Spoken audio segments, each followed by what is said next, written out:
இன்றே டவுன்லோட் செய்து உங்கள் ஃபேவரட் ஷோக்களை என்ஜாய் பண்ணுங்க. வாங்க மேடம், வெல்கம். வணக்கம் சார். உங்க சிசிடிவி ஃபுட்டேஜ் நான் பார்க்கணும். நீங்க யார் மேடம்? நான் போலீஸ்ங்க. ஓ அப்படியா, பார்க்கலாம் மேடம். வாங்க வாங்க வாங்க மேடம்.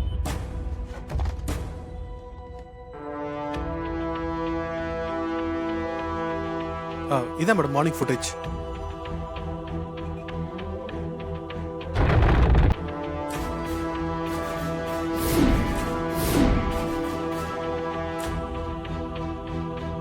அந்த நாகம் தான் ஏன் உருவத்துல வந்து சூர்யாவை கூட்டிட்டு போயிருக்கு.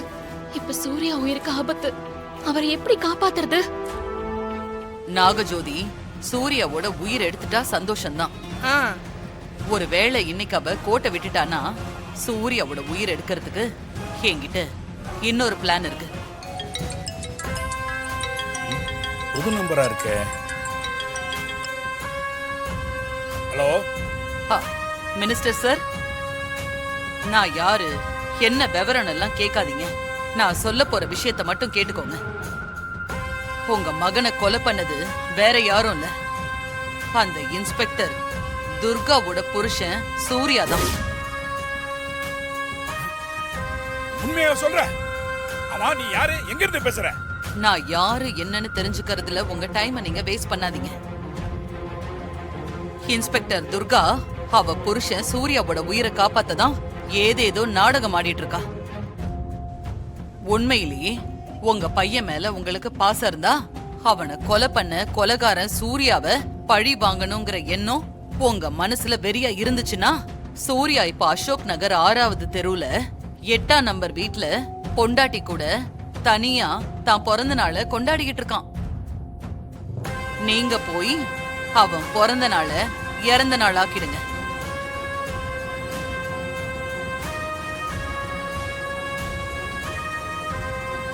நான் நினைச்சது சரியா போச்சு.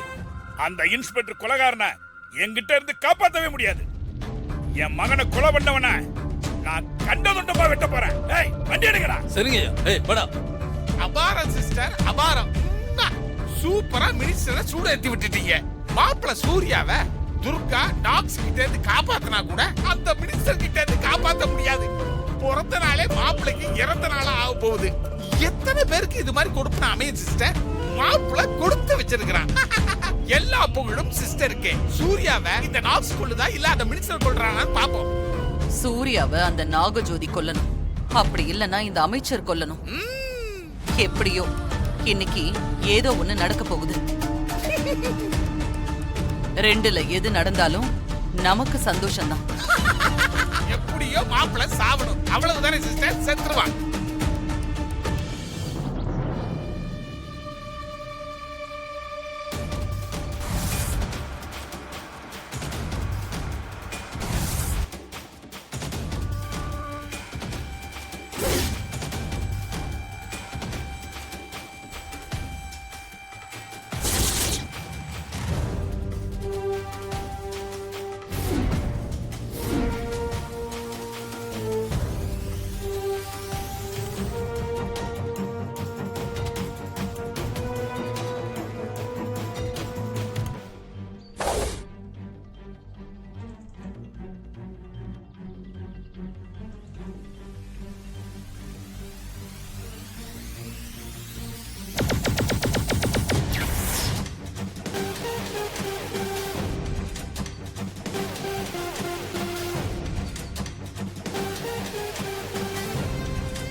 அன்னைக்கு உன்னை விட்டுட்டு போனது தப்பு.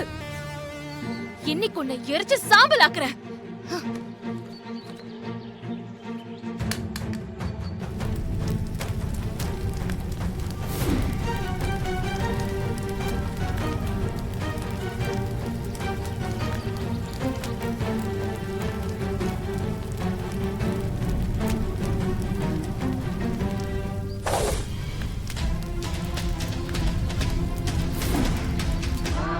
அடியே துர்கா, நீ என் இடத்துக்கு போய் அன்னைக்கு மாதிரி என்ன பயமுறுத்தி வர வைக்கலான்னு பாத்தியா? அது இன்னைக்கு நடக்காது. இனிமே என் புத்த உன்னால நெருங்கவே முடியாது. அதுக்காக தான் இந்த ஏற்பாடு. நீ என்ன பண்ணாலும் இன்னைக்கு உன் கணவனை காப்பாத்த முடியாது. உன் கணவனோட உயிரை எடுத்து என் கணவனுக்கு உயிர் கொடுக்க போறேன்.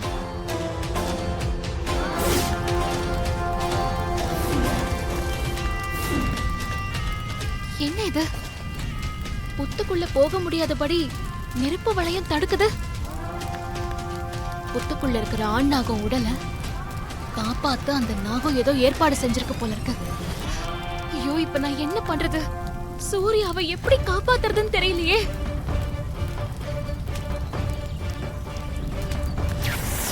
அந்த புத்துக்குள்ள பாதுகாப்பா இருக்கிற ஆண் நாகத்தோட உடலுக்கு ஆபத்துன்னு தெரிஞ்சா அந்த நாகம் எங்க இருந்தாலும் உடனே அங்க ஓடி வந்துடும்.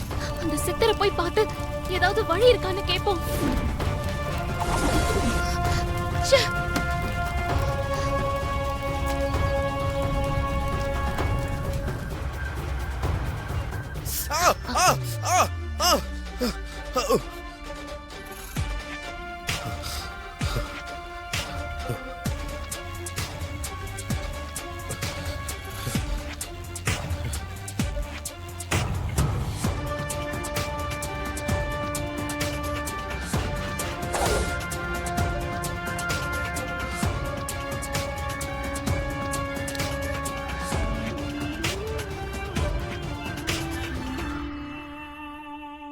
துர்கா, முதல்ல அந்த கயிறு எடுத்து கையில கட்டிக்கிறேன்.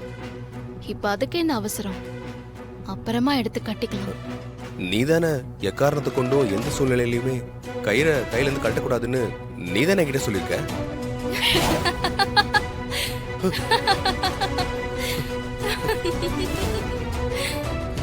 நாகஜோதி, நீயா? நான் நாகஜோதி இல்ல, இச்சாதாரி நாகம். உன் உயிரை எடுக்கத்தான் நாகஜோதின்ற பேர்ல இந்த வீட்டுக்குள்ள வந்த.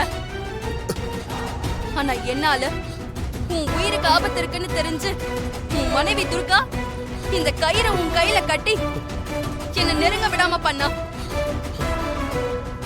இந்த கயிறு உன் கையில இருக்கிற வரைக்கும் என்னால உன்னை நெருங்க முடியாது.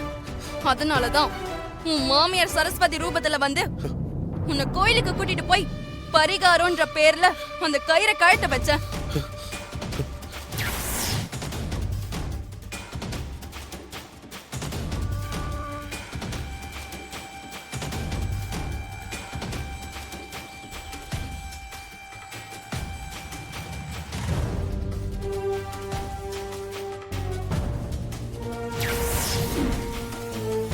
அப்பவும் உன்னை நெருங்க முடியாம உன் மனைவி துர்கா தடுத்துட்டா. ப்ளீஸ் விட்டுரு. இப்பவும் உன் மனைவி துர்கா உன்னை காப்பாத்த முயற்சி பண்ணி பார்த்தா. ஆனா அது நடக்கல. இன்னைக்கு நான் உன்னை பழி வாங்க போறேன். உன்னோட உயிரை கொண்டு போய் என் கணவர் உடம்புல வச்சு அவருக்கு உயிர் கொடுக்க போறேன்.